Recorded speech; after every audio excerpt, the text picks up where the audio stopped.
Hello and welcome into another episode of the NFL Roundup Podcast. Once again, I'm Shane Stanley, joined by John Epso, and we're going to Hello. get into our last positional breakdown, and we're finally going to get into our mock draft that we promised you like 12 months ago. So yeah, we're going to go ahead and get rolling into I believe it's linebackers, safeties, and corners to close it out, right, John? Yeah. So which one do you want to start out with here? We'll go with We'll linebackers go. or Yeah, I started with linebackers in mind, so I guess we'll go ahead and start there. Nice class of linebackers here. There's definitely a little top heavy, but a few guys that I really liked watching their tape on. So we'll get into Nakobe Dean. He seems to be the highest touted guy that's out there on a talented Georgia defense, obviously, as we've seen in some of our other positions. The guy's pretty athletic. I mean, he's fast, he's strong, he's big, he's got it all. Fast 40s, you see with these guys. Like some of these guys can really blaze out there. So I really liked what I seen on his tape. Like he could really do it all. He could cover. He could swat down passes. Lots of sacks. Um, it's good to see that he was a leader on such a talented defense. yeah, With I'm so sure much they talent around him. Yeah, with so much talent around him, it's kind of hard to stand out, right? But he really did. So yeah, he's really fast, good tackler. Something I noticed with him is his hands are very active. Like he has really good hands for okay. a linebacker. Like it could have fooled me he was a receiver sometimes with some of the interceptions he had. Jesus. They weren't necessarily easy catches. Some of them. His hands were active in swatting down balls, whether it was in coverage or he was rushing the passer, realized he wasn't going to get there. Either he kind of like starfished and put his arms out to try to block it, or he would put his arms straight up and like tip it up. Sometimes somebody else will get an interception or whatever. But yeah, he is a little bit on the smaller side when it comes to linebackers. He doesn't have uh, the ability to keep up agility wise with some people that are smaller than him.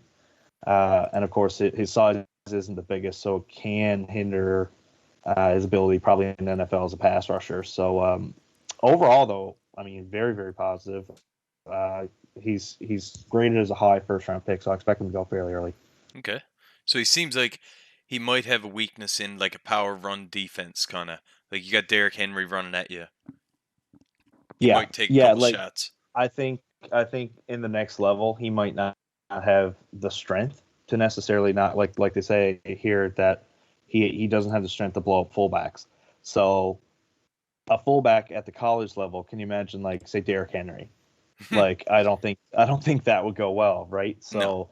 So uh, he could be, I don't want to use the term exposed, but he could be um, in a certain way exposed to do that. So yeah, no, definitely something to look for. Right. All right. So we get into Devon Lloyd here now from Utah. He's got outstanding grades pretty much everywhere. Pass rushing is his expertise, I'll say. 6'3", Yeah. 235. The guy can move for a big man, 4'6" in the 40.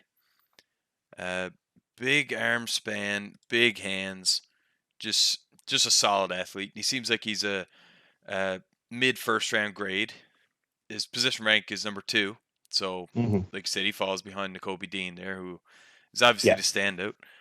But I do feel that Nakobe Dean is kind of he's riding the wave of the Georgia defense, like a lot of these players, right? Hmm. They Yeah.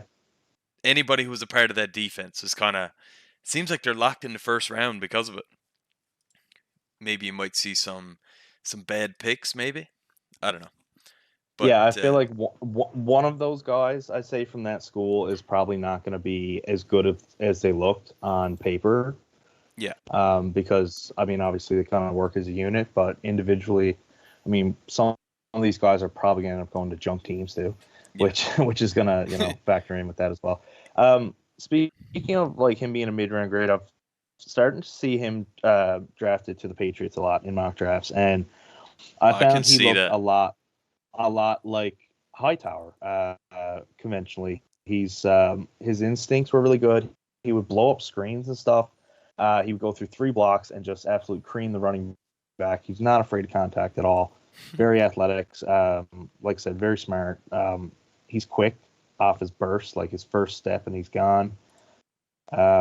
He's good in coverage. So I like that. Now, he does have more so a pass rushing ability, but he does have the ability to cover. You used to see Von Miller do that sometimes, where he would come off and play coverage a scatter time, which is weird to say because he's such a good pass rusher, but he would do it occasionally, and you kind of like to see that every now and then. Yeah, really versatile. So he definitely so he has the ability to do that. And, of course, what's Bill Belichick's favorite word? Versatility. Yeah. So, again, that's probably a big reason why he's mocked a lot to the Patriots. I do see him as I actually liked him better, his tape better than Dean's, actually. He was probably my most favorite to watch, yeah. Okay. He had a lot of plays that made me go, wow, you know? Yeah, like reading the scouting report on him. Great feel in coverage, who can cover like a corner. Originally scouted as a safety. That's big for a linebacker. Like you said, very, very versatile. That's a great point, too, because his biggest weakness, again, can be the size, again, up a higher level, right. Rather than where he is now. But, yeah, I mean, he could also get bigger, too. Of course, we talked about that with some of our other groupings. Like, if they're in an NFL program, NFL offseason, they're probably going to try to bulk these guys up a little bit that are a little bit undersized. So, I mean, even put another 10, 15 pounds on them. But then that kind of takes away from his coverage ability, too, if it does slow him down. So I guess it depends how you kind of look at it. Exactly. They'll kind of mold him to whatever defense you're trying to run, I'm sure. Whatever scheme. And, I mean, some of these guys are listed as, like, outside linebackers or whatever, but they could just end up being edge guys by the time they're done. They could end up being a pass rush specialist or whatever, because some of them are. Yeah, that's right. It seems like, exactly what you said, Shane, is to be a dominant edge rusher in the pros, he's going to have to be a little stronger, but he can be too aggressive and will overrun his lane when chasing running back a little bit. Mm-hmm. But he does have speed to recover. So, again, you almost look at a positive or a negative as a positive here. Yeah, like all of these guys too, like these top, I want to say, 3, 4 for sure that are going higher, like in the first round. They all got pop, like they all really can hit, which is what you want to see in a linebacker. I mean, primarily, obviously, a lot of these big hits are in run game, like I said, blowing up screens, sacks. Really have the ability to do a bit of everything, and these top few guys definitely have all that. So talking about that, we'll get into Brandon Smith, inside linebacker from Penn State. That was my biggest thing with him that I liked. I liked his run stopping. He does have versatility as well. He covers well, but I personally thought that was the biggest weakness I've seen from him. Is his coverage. I preferred his plays in run stopping and sacking the quarterback. So that was another freak too. Like he's just like all these guys are just incredible athletes. They're so fast for how big they are. I mean, a lot of them 240, 250 pounds, and they're running like 4.44s, and just like the explosive ability these guys have is big play. I mean, we've seen that through the draft, like with all the linemen and D linemen. Like these guys can run so fast for being big, and of course the impact they have in their hits is just incredible. Yeah, it says with a hand timed 40, he was at a 4.38. That's incredible. That is flying. Yeah, I mean that's up there with like some wideouts, really. It is, yeah. Like the fastest crowd, right? So that's pretty solid. And I mean you're gonna match up against tight ends too. So I mean you really don't have to be a supersonic runner.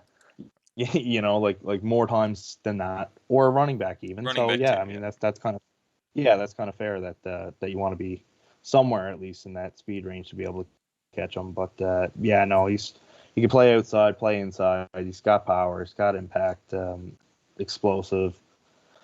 Definitely got good strength compared to some of those other guys. I believe he is a little bit bigger. But yeah, he definitely has potential. He's a little bit overrated. I didn't love his tape, to be honest. I see a lot of first round grades, but I haven't seen any mocks with him in the first round. I imagine imagine sometime in day 2, probably early in the second round for him. So that's where I expect to see him go. He does miss tackles too sometimes. That's probably his biggest weakness. And Penn State, a pretty good school, but I noticed in their tape that they had a really bad record. They were like 0-5, and then they rattle off a bunch of wins in a row. So what I noticed, like his play almost corresponded with the team. Like he seemed like his higher impact plays had a lot happen down the line Came in because the second half. earlier on, like, yeah, he had good stops and good plays and interceptions or tip balls or that he caught for picks or whatever. Okay. Team was down 30-7 or something. So it's not like these plays are not happening at a time now. It's a whole team thing too. So I don't want to put all that on him or anything, but it's hard to say, he's a good player on a bad defense when every time they show one of his highlights, his team has given up 40 points. So he's probably got a lot of negatives too, somewhere along those lines for his defense to be giving up that many points. So just something I noticed while watching tape, that their team lost a lot, but then came on and won 6 or 7 straight. So I'm sure he was along with that improvement throughout the season. For sure. Now, like you said earlier, a lot of these guys are probably going to go to junk teams. Yeah. Which you're probably going to see a very similar thing. Like, they're going to be totally irrelevant in the beginning when they don't know what they're doing, like a chicken with its head cut off, and they're just running around trying to make tackles, but you're on Jacksonville and you're losing every second game, Well, it's really interesting because his grade right now is late first, early second. So it's really a 50-50 chance he either goes to like the best team or the worst team if it carries over to the start of the second round, right? True that. So if he goes to just say the Lions at 32, bad example because they are a terrible team. But Cincinnati's a better example. Yeah, I just realized that they were 32. Cincinnati's 31. Wouldn't be a bad defense to go to. No. Right? So, I mean, it could definitely be a position where he goes at the end of the first and ends up getting on a good defense, but it could also, like say, carry over and be like somewhere in the 40, 45s, and then you're kind of going to, Washington and Philly or whatever, right? So, I mean, there's definitely some teams there that that can use his ability, though. I like what I've seen from him. Not as much as our first two guys, but I definitely like him. Okay. Christian Harris out of Alabama. He's an inside linebacker, so his responsibility is not really coverage. He's got a terrible coverage grade because I'm assuming every time that he has a running back come out of the backfield and try to attack him, he gets lit up. Yeah. In a drop 7 kind of situation. But pass rushing and run defense is definitely his strengths in tackling. He doesn't miss tackles. He can attack the edge with speed, and he's flexible, so he can use a swim move to get under the outside tackle, get to the quarterback. I see with a lot of these linebackers, there's a fella, Bruce Feldman, and he makes a freak list every year. Yeah. And this guy, yeah, I've seen that. This guy turned out number 27 on that list. So, right. Solid athlete, like a lot of these guys. I'm sure the scheme, like, who knows? The 7th ranked linebacker could end up being the top linebacker in the draft, depending on where he goes. Yeah, well, I mean, it's another thing too, where he's coming from Alabama, who are gonna produce a lot of really good athletes. Now he has to be incredibly good to get on that roster to start with, but to be an impact player on a team like that is great. But also he's got so much around him. But it's kind of a catch-22 because they're also playing the top competition too. Yeah. So I mean, there's definitely some pros and cons when it comes to that. When it comes to scouting these guys, because you really don't know whether it can be, as you said, go to now a team where he doesn't have that talent around him, and will he stand out, or did he stand out because of that, or is it tip your cap for being able to be the top of the class of a good team? So I don't know. It's really hard to get a read on these guys. It is, man. He is projected somewhere in the middle of the second round. So again, you could really go to any team. He definitely, like looking at pros and cons list I had here, there's definitely more pros than cons. As you said, just like really athletic. He's really quick. I mean, all these guys, quick burst, can really hit, can do it all. He's crazy in the run game. Really, really quick to like find a gap, his instincts. I found he was able to read plays, know the counter plays when you're faking one way and then you're running back. He was always there waiting for it. So he's really smart. Again, something that like a Bill Belichick appreciates, to see that instinctive play in a player. So yeah, I mean, definitely something where a team could take this and could try to develop them, because I find like linebacker, even more than most positions, there's like you really have to do everything. So like it's kind of hard to plug a guy in and start him day one and be like, okay, know what you have to do at all times. Yeah. Well, you look at, some guys like Jamie Collins or uh, Kyle Van Noy, like in Bill Belichick's defense, where he's going to let you know exactly what your responsibilities are and you're going to work on them Mm. every day in practice. And they're like near Pro Bowl talents at linebacker, but then they go away to another team. And I guess the coaching is probably not as good, or the scheme isn't as good, or they're put in situations which is not their strengths. They kind of get exposed, and they kind of come back to the Patriots uh, to get back in a comfortable situation. I guess that's kind of how it seems to me, and this is going to be the case for a lot of these guys. Yeah, I just two quick points on that. Like one, I think that's why Belichick likes Alabama players, because he knows that they're coming from really good coaching. From Saban, yeah. Like Coach Saban expects the same thing. He demands a lot out of his players, so he knows the guys he's getting is kind of used to the way Belichick is going to coach. Because a lot of guys, which leads into my second point, like a Jamie Collins, who goes to another team, who was traded from the Patriots the first time because he used to freelance and kind of do his own thing.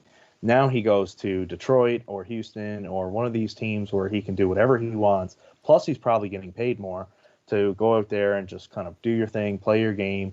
We're not winning a ton of games here, so we're not a super strict. Could be a couple first-time head coaches who are not going to speak up to the players the way that Saban and Belichick do, to command that respect from their players. They might not get it the same way. Plus, we've seen it a couple times. Once a guy gets paid, you don't necessarily care. Right. It's one of those things where a player needs to go there, and if you're going there to get paid and do that, and that's why a lot of Patriot players do that, because they kind of go to the Patriots for cheap and win and get good coaching, and then go elsewhere and get paid.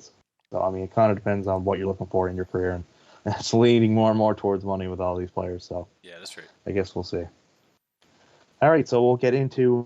We're starting to get to the end of the second round with a lot of these guys. Are guys who have some upside and could definitely go up higher depending on what a team's looking for.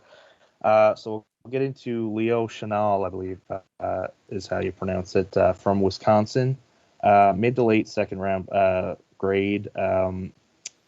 He's very versatile and plays all over. That was the one thing I really noticed from him. Was it was almost hard to follow along his tape, because one time he'd be in the back. He'd almost be as back deep as a safety and would come up and blitz to really trick the quarterback. He would be coming off the edge sometimes on both sides. He'd be playing inside to stop the run.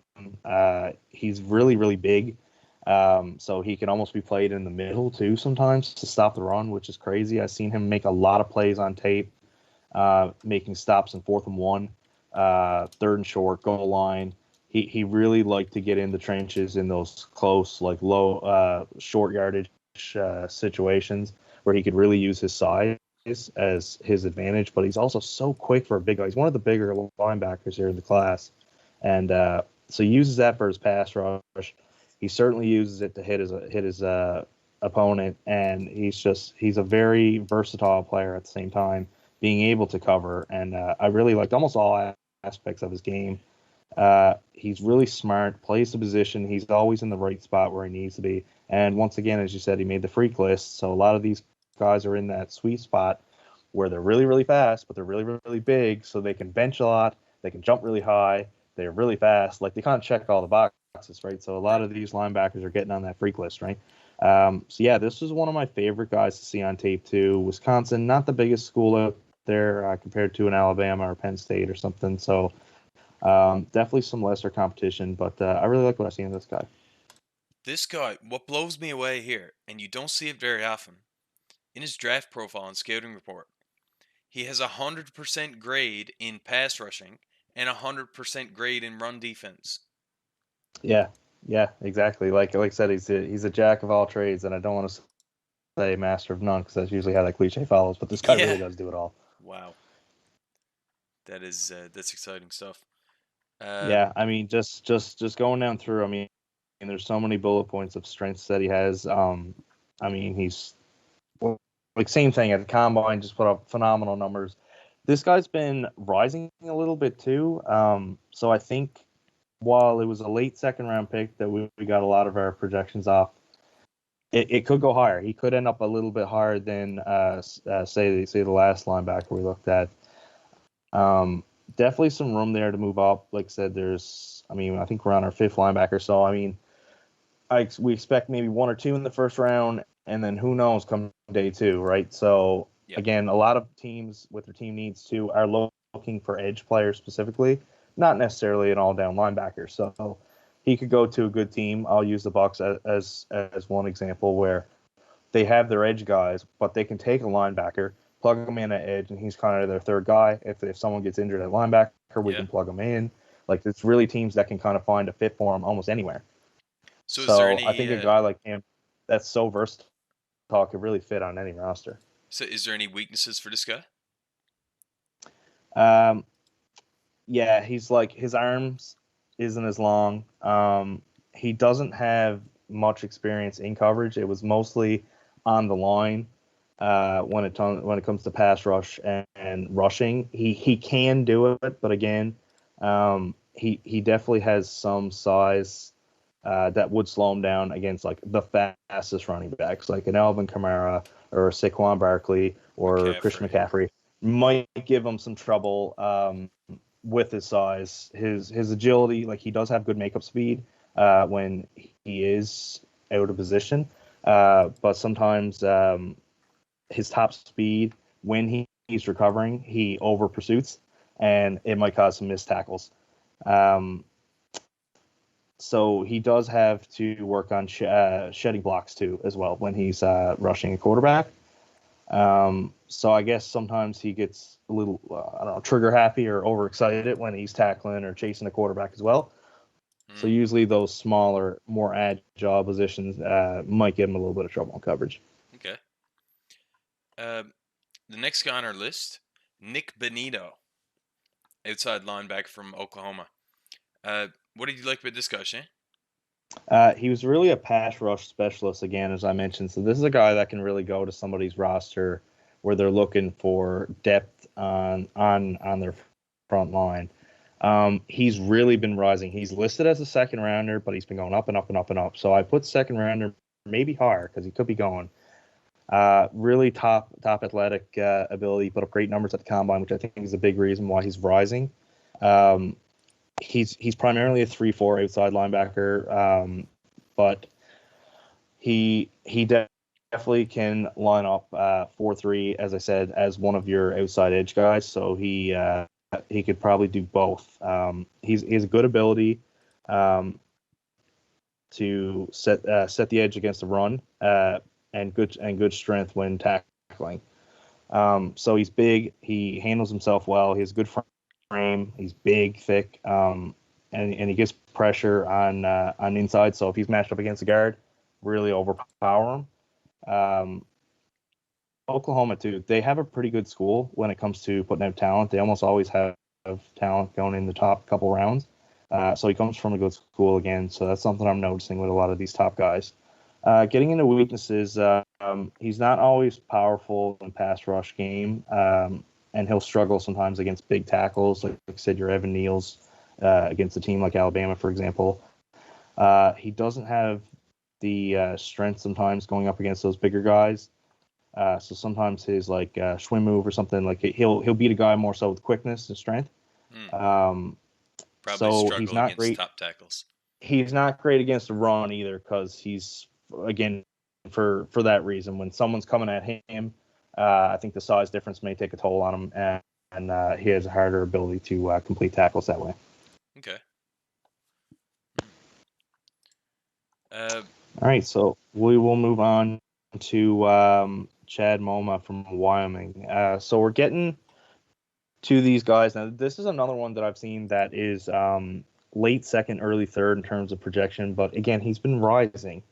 I didn't see a whole lot of tape on this guy, so I'm just going to go off what I hear here. He's smart. He plays all three positions in linebacker, inside, outside, and middle. So again, versatility. Powerful hitter, high compete. So he likes the contact. He plays all downs, all three downs, which is something you like to see in a linebacker. Takes good angles against rushes. He's athletic enough to play tight ends and match up with them in a way of size and speed.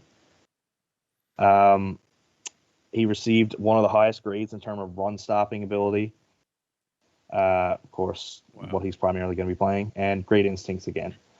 Not as athletic as some of the other guys we've seen. Again, he has that size and frame, so he lacks a bit on the speed side in terms of some of the other linebackers like Dean we've seen earlier on. So again, this is the kind of guy that he's rising, but I really don't know. It's a real shot in the dark in terms of where he'll go. So again, Wyoming, another smaller school. I don't want to use the small school bias against people, but I think that's why he wasn't necessarily known, and that's why he's rising. Because now his combine and Senior Bowl, for example, he had good numbers. I think now he's finally starting to get recognized, and that's why he's moving up a little bit. But definitely some red flags, and more so unknown than anything else, I think. Yeah, like you said, you see this with a lot of guys. And it just goes to show how difficult the draft actually is. Like, I know people shit on Belichick all the time for, not having the most successful drafts, but, Right. Yeah. This is hard to read. Like, this guy, like you said, a great athlete, or a good athlete, good enough to play, right? But you get him matched up against the wrong team, and, yeah, you can kind of be exposed, right? Your weaknesses show in the NFL once you get there. Well, it's like a lot of these guys rise too because of pure like combine numbers and like bench reps and the 40, of course, and all that. So I find like some guys in these like D2 schools, like there's almost there is a bias against these guys with like that are in smaller schools, and it's a little bit harder for them to get recognized, and they've really got to perform at the Senior Bowl or at the combine or at their pro day or whatever, when they have visits coming in, like good interviews, Whatever everything. You really got to check all the other boxes, to get recognized, because it is harder to get tape too. Like, I mean, even some tape we did see on some of these smaller schools, I noticed it was like somebody was taking it on a cell phone up in the stands. Like, it was crazy, like how it would go from like a nationally televised game to like literally like a camcorder. Like, it was awful sometimes. Like, just like the same guy, two separate clips, and it looked like one was from like 1876 and the other one was yesterday. Like, it was crazy. Wow. Yeah. So there's one guy I just wanted to take a quick conversation about, because he's interesting. So he's Adam Anderson. He's an outside linebacker listed from Georgia. He hasn't played since 2020. He had a late first round grade, but off the field arrest, and his play in the past two seasons has really dropped him considerably. I believe he's listed anywhere in the second or third round now. He hasn't played in 2020 since 2020, pardon me, because he was arrested this past year. It was a rape accusation, so I don't think anything's been proven. Obviously, he would probably be in jail. So as of right now, it's kind of like a Deshaun Watson type deal. So I think his stock really depends on how the teams view the charges. Phenomenal athlete, obviously. Georgia defense, I mean, they had one of the best in the nation. So, I mean, obviously he's one of those top guys. Phenomenal play. Leading into college, he did have some weaker years. His couple years he did play, so that kind of made him drop anyways. And then the arrest and the off the field issues has just really, really put him back. He didn't run any combine numbers, of course, because he's dealing with his legal issues. But Georgia did have him at a 4.40 again, because he didn't run combine. So just a incredible athlete. I found what tape I could on him, which again was the latest at 2020, and he did look pretty good. Exclusively a pass rusher, had a ton of sacks, tip balls, used his hands really well. He had a couple interceptions from just tipping the ball straight up in the air when he was doing a pass rush. Realized he wasn't going to get there, put his hands there, tipped the ball up, picked it. So yeah, he was phenomenal as a pass rusher. And again, coming from Georgia, it's a high compliment, but those off the field issues really hindered his stock. Wow. Yeah, that's tough. It's hard to evaluate that. But like you said, the drop from a potential first to high second rounder, you Yeah, get one allegation against you, and teams just will not look at you. They'll take a shot at you in the third, fourth round. yeah. But, you know, you start to show that in college, then teams really get turned off from you. It's like, so what are you going to do when you start making a bunch of money in the NFL and your ego starts to rise and you end up on a bad team and shit just starts going sideways? Like, are you actually going to be available for play? Well, a guy like Watson now, who's proven his worth and proven his talent, he's going to get those second and third opportunities. Yeah. Or Antonio Brown, for example, another one who just has shown what he can do. So teams will keep signing him if he's got the talent. But in when it comes to a young guy coming out of college who didn't have a ton of great years at college, on top of that, definitely teams I think are probably going to take a step back. And but I mean, if everything comes out good on his end when it comes to the legal stuff. It could be a steal for somebody. Like I said, he had a late first round grade at first and dropped, so we'll see. We'll see how it ends up for him. But I just wanted to note him as somebody who will be there. I'm stoked to see where he ends up going because it could be very interesting. And like I said, all 32 teams will be in play because it's going to be somewhere on day 2 probably. Right. All right. So that was the last linebacker you had That on your was the list, last Shane, one I right? had. Yes. So we'll hop into safeties now. Someone that's top 10 in the first round, I think, is going to go Kyle Hamilton. I'll let you get into him because he's one of the stronger guys in the draft. I expect him to go very high. Yeah, I've seen some tape on him, although I didn't do a crazy amount of research. But he does seem like the standout number one safety in the draft. Uh, you know, his size is what you want. His size and speed. It's a lethal combination. He's sideline to sideline. You see him on the opposite hash marks, and there's a deep ball thrown on the go ball, and he makes his way all the way across the field as the ball's in the air and picks it off, like gets his toes down, and it's almost Yeah, like playing wideout in a weird way. And like we've mentioned about a couple of these other guys, he made number 3 on the freaks list. Number 3 of all these guys we've talked about.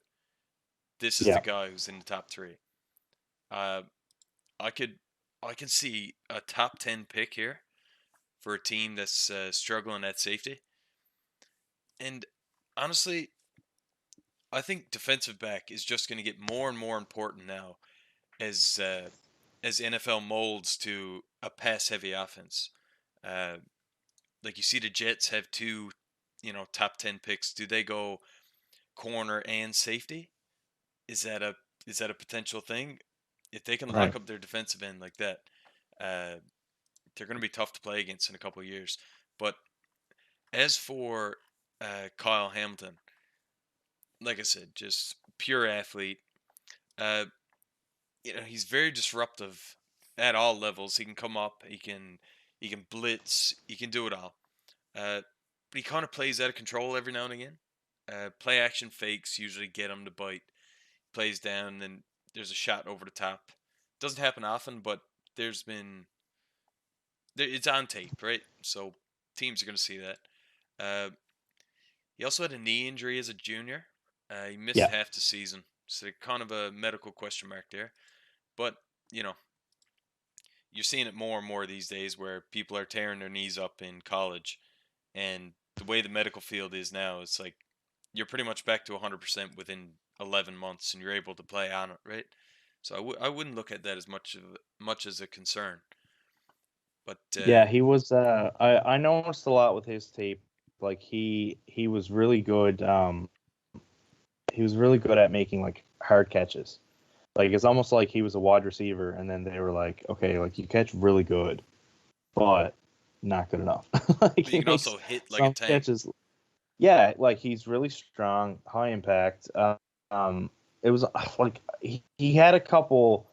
They were still on his highlight package because he made a pass defense, but there was some where he just flat out dropped it, and then there's other ones where he's like on the ground on his back and still catching. Like there's some he had no business catching, where he made the play, and then there's other ones where he dropped it. So I mean that was the biggest negative I seen on him, but just some phenomenal like speed. No, his makeup speed was the biggest thing I like. Like there's a couple where he was beaten deep, not in the right spot, like read the quarterback's eyes wrong, whatever.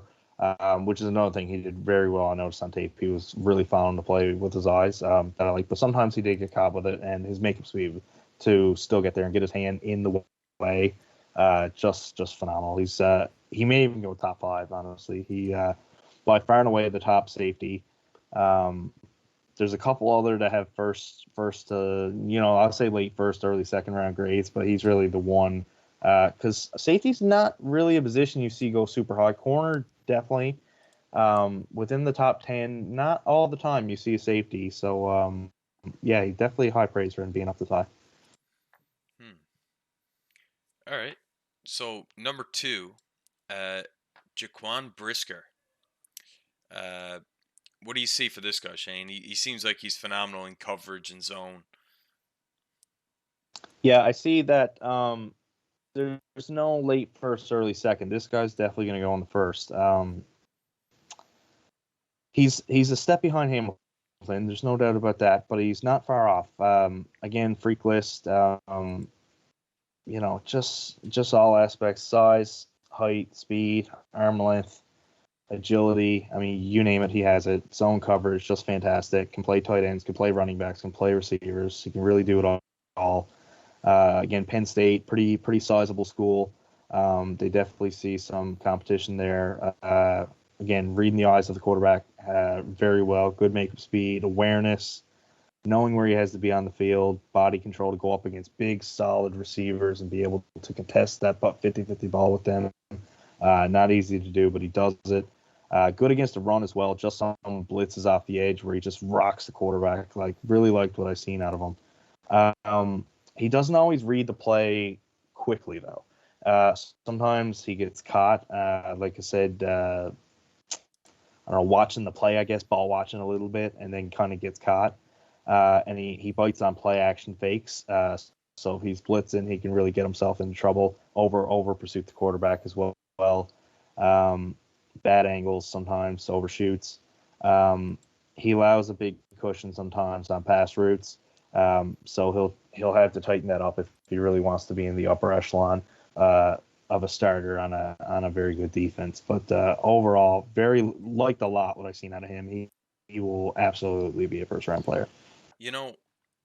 With some of these negatives, you can get away with that in college when the quarterback is a little slower on his reads and he's not seeing everything in real time, kind of delayed.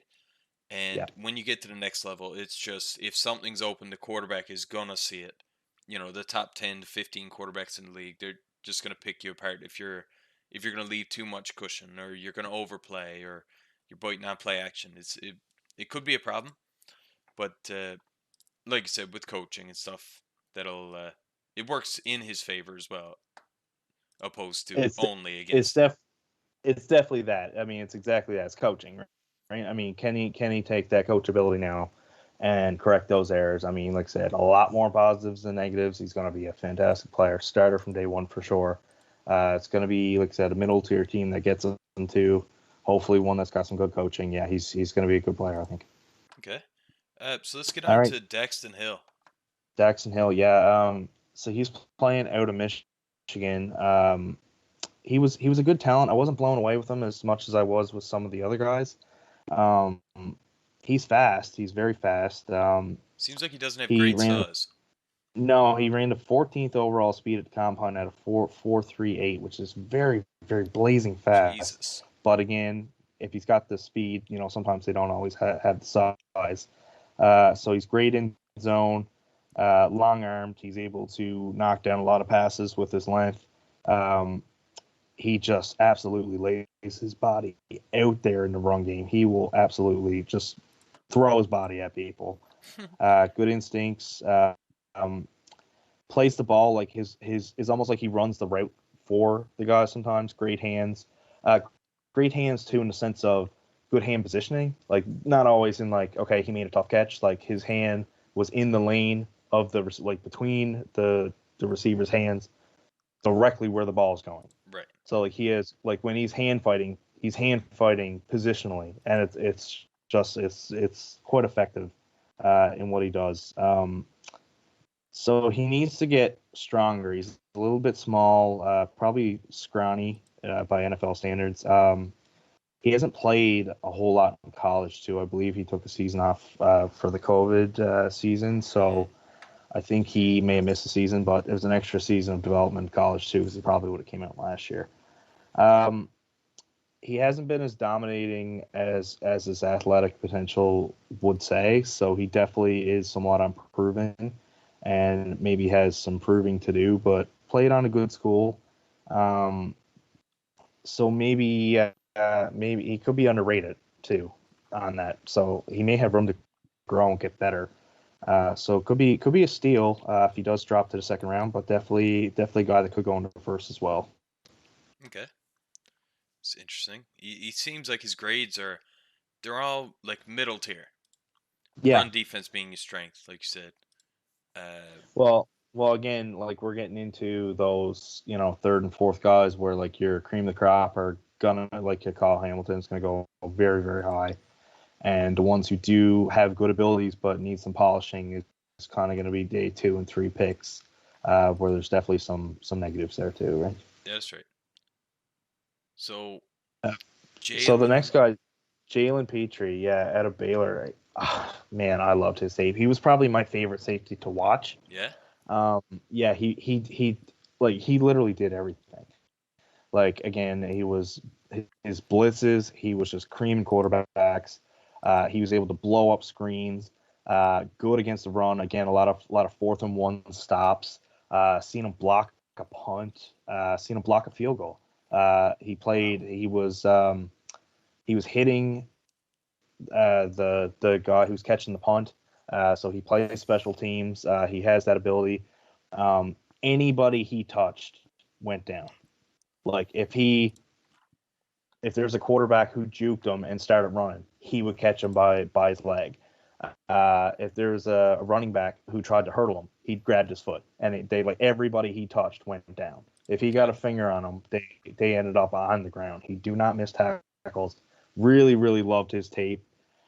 Baylor's not known as a really big football school. They have a better basketball program than football, so not one of those power schools as some of the other guys. But man, his tape was awesome to watch. I think he had 5 or 6 touchdowns.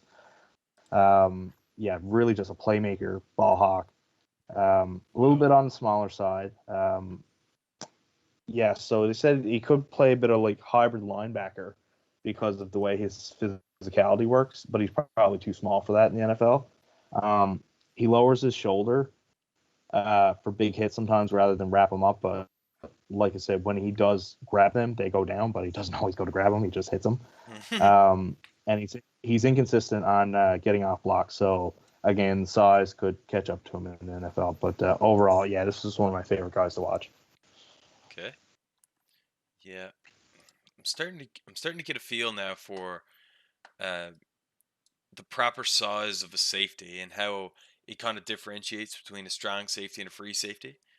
Yeah. Mm-hmm. Seems like the strong safeties are heavy in the run game. Free safeties drop out into a zone maybe most of the time. Yeah, like to kind of paint a better picture for you, I guess. Like just looking at the Patriots who we've watched for years, like Patrick Chung was a strong safety. Like he was the guy who you'd match up against a tight end to try to take him away. He played in run support, a lot of that. And then the free safety was Devon McCourty, the guy who's playing center field.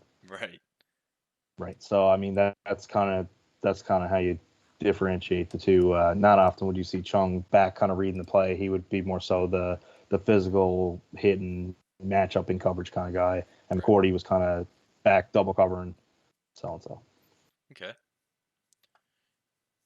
So I won't get into too many more because a lot of these are diamond in the rough guys now, later picks. But I did want to touch on another Georgia guy who should go in the second round. That's Louis Cena. Um, he got good size and strength. Downhill runner. Like you hear that a lot with running backs. He's like that, but he's But opposite. doing that to hit the running. Yeah, so it's really a car crash. I'm just gonna read When he out. hits and running. I'm just gonna read out the line here. Yeah, Violent downhill hitter who will terrify receivers over the middle. absolutely. What Yeah, the hell? no, he just had some bone crushing hits on tape. Wow. Um, like again, this Georgia defense, like they got 3 or 4 guys in the first round that are on their front line. They've got corners that are going. They've got linebackers that are going. And oh yeah, if you get past all that, this guy's gonna kill you in the middle. Like they just had everywhere. They had everywhere covered. It must have It's been incredible. terrifying to play this team. Well, that's what I mean. And like they played the best of the best, like Alabama, in the national championship game, and just like, oh man, like it's not easy to go up against those teams over and over. Like I don't think they were undefeated, but yeah, no, it was. I didn't realize how like their defense was that good on every single level, but it appears that it is. I Wow. think they've got every facet of defense in like at least the first round. Crazy. Insane. So he's But definitely a good person to hit on here. yeah, and he also ran a 4.3740. So again, he's almost in the top 10 of Jesus. 40s run out of everybody who ran. He had 11-foot-1 broad jump, so he can dunk a basketball. So that's good to know, even though it's around sport. Won't help you So in the the NFL dude, though. yeah, the dude's a total athlete. He's fast. Obviously he can hit, run game, just spectacular. Weaknesses, he's a little bit inconsistent with getting off blocks. His length and strength allow him to blow up ball carriers. But he can always, it could be an injury issue too. Right. Using his body recklessly the way he does. He's sometimes out of position in coverage due to that. Like I think he's trying to look for interception numbers rather than trying to make a big play. Make the best play. Yeah, yeah, he's a little bit over aggressive. Could lead to missed tackles and penalties. Okay. So a little bit sloppy in coverage. Quarterback rating of 85.9 when he's targeted over his 3 years at college. So that's pretty high Yeah, that's not when bad. targeted. Yeah, so definitely not the best, but like I said, Jesus, he stood out on a very very good Georgia defense. So he is a second round grade, so I expect him to go pretty high. Right. All right, Shane. Let's get into our corners here now. Probably one of my favorite positions in football, to be honest with you. Yeah, it's kind of a hard one to judge too, because like you see it now, like Trayvon Diggs making a lot of picks, but he's also giving up a lot of yards. So it's kind of hard to judge a corner sometimes. Like they won't always put up stats, but I guess it's one of those positions where if you don't hear their name a whole lot, it's kind of a good sign. Yeah, it's like tackles, very similar in that sense. Yeah, If they're not yeah, throwing towards you, well, perfect. We know you're doing something good. you're doing a good job. Yeah, if you're not targeted at all. Yeah, So let's that's start out exactly right. with our number one guy here, the only guy with a nickname, Sauce Gardner. Yeah, all about the sauce. All about the Sauce. All 6'3", about the 200. sauce. Yeah, I'm thinking this guy's going to go. I had top 10, 15, but honestly, at this point, I think I'd be pretty shocked if he makes it out of the top 10. I don't think I've seen a mock without him in the top 10 in probably the last month. Yeah. So I fully expect him to go at least somewhere between 5 and 10. What's there not to like about this guy? Complete athlete, everything. He's got the size, got the speed, lockdown corner skills from start to finish. Played at a pretty good school with talent, good competition. One of the best press covered corners in college football in 3 years that he was there. Good ball skills, just able to make crazy catches, blowing up screens again. Great instincts, reading the play, knowing what's coming, able to hit like a tank. Just an unbelievable ability to know what the play is, anticipate it, and make a play. Yeah. He does give up some penalties sometimes, which it's hard to find negatives on this guy, but he does. And he doesn't have a lot of experience in his own scheme, but So if that's where he goes, it'll definitely be something to teach him. But I mean, if you're drafting this guy to your team, a guy that you can assign to one guy and say, hey, that's your guy, lock him up all day. Why wouldn't you change to a man scheme? Yeah, exactly.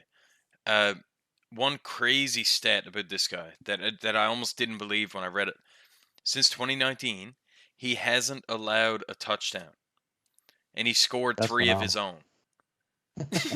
And like you don't see that with corners, right? They don't outscore No. the opponent. But the career passer rating when targeted him was 32.6. God, Oh my god, that's like backup numbers. That's what he makes your starting quarterback look like when you target him. that's crazy. Like that alone is enough for somebody to say, "Yeah, he could be our number 1 pick." Yeah, I mean, again, he's definitely going to go to a team that can use it too. Like these top 10 teams are just god awful. So, I mean, he's really gonna have to go to a team where he's probably gonna be the man to start off. He's gonna be one of the best players on the team right from the very jump. Yeah. I don't know now whether or not he's used to that much.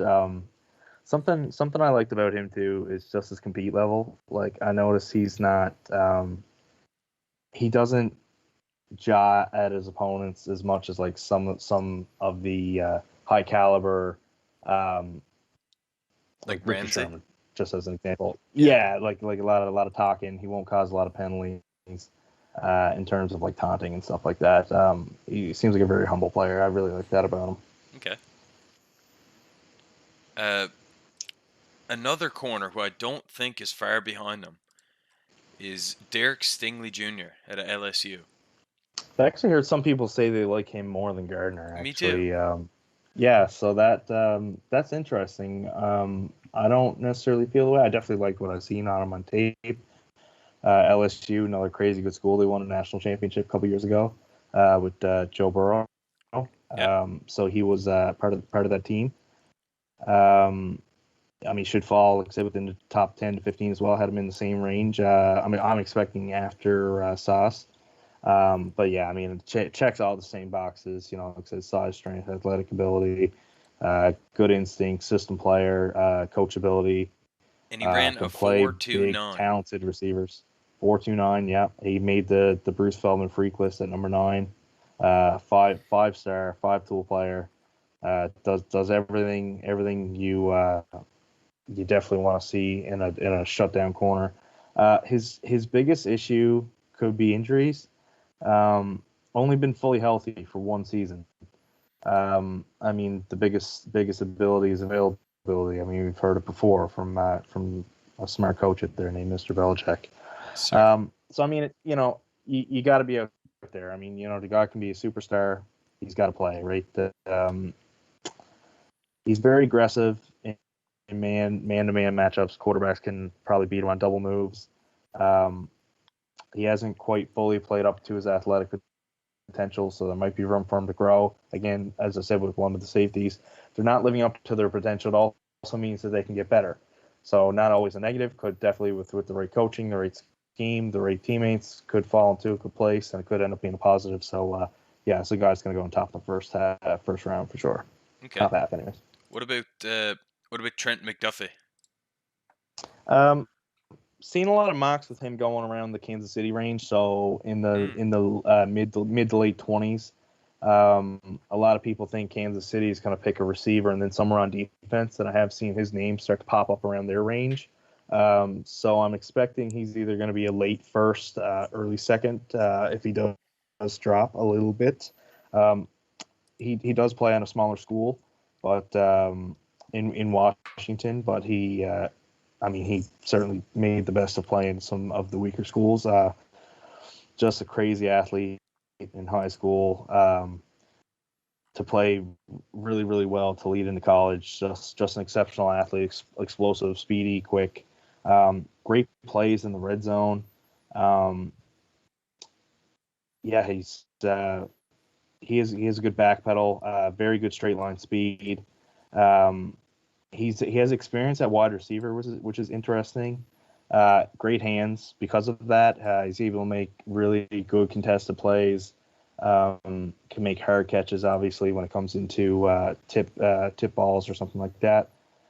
Gives up his body and uses just his body to hurt people in the run game. Just see him actually lay people out. Seems like he's kind of a smaller body though. Like Yes, yeah, maybe a receiver like Drake London or Mike Evans could really take advantage of him being out there. yeah. So it's like his size and his strength, so he could be overpowered in the red zone potentially. Like I said, against he's matched up against like a Gronk or an Evans or somebody like that who can really use their body against him as well. Right. So maybe he'd He be holds good the in. ball loose. Oh, go ahead. Go ahead. No, I was just gonna say he when he makes a play, he holds the ball loosely too, so he has fumbling issues as well. Right. And he was an average tackler. Was the other weaknesses I had on him. Okay. So maybe this guy fits into covering maybe a slot guy. He's got a good 4-8. Yeah, Maybe like man coverage in the slot or something. yeah, which is usually your cornerback 3. So I mean, look at where you're drafting them. You know, is it worth going that high? You know, a first rounder potentially for somebody who's going to be technically your third cornerback. I'm not sure. I mean, I'm definitely way higher on the other two guys, especially watching their tape. A lot of every second to third play, I was just like, wow, that was incredible. I didn't feel that same excitement when I watched McDuffie's tape. Okay. But yeah, definitely had some plays. Like I said, I'm sure he's going to be a good player, but yeah, there's definitely not the same wow factor I've seen with the other two. Okay. So we'll get into Kaiir Elam now. I had here that he was a large boomer bust candidate. See a lot of mocks with him, same spot as McDuffie. They can literally go one after the other, late second, or late first, early second. Like I said, he has a lot of issues when it comes to. Now, I personally didn't think that. I've seen that written in places, but I personally thought his tape was pretty good. I actually thought his tape was more consistent. He made more consistent plays than McDuffie. I personally liked his tape a little bit more. Okay. His size again is his height is good. His weight is a little bit small, 193. So if you get a 220 wide receiver on him, it could certainly be trouble. He played for Florida, good school. He's very aggressive, so positives and negatives in that. He's very aware, smart in coverage, natural feel. He closes to the ball quickly, has good makeup speed when he does have an error, which I guess you kind of need if you're aggressive and you do happen to make those mistakes sometimes. Good instincts and anticipation when reading and reacting to a throw or a play. He could be dangerous against quicker receivers, and he's good in the red zone.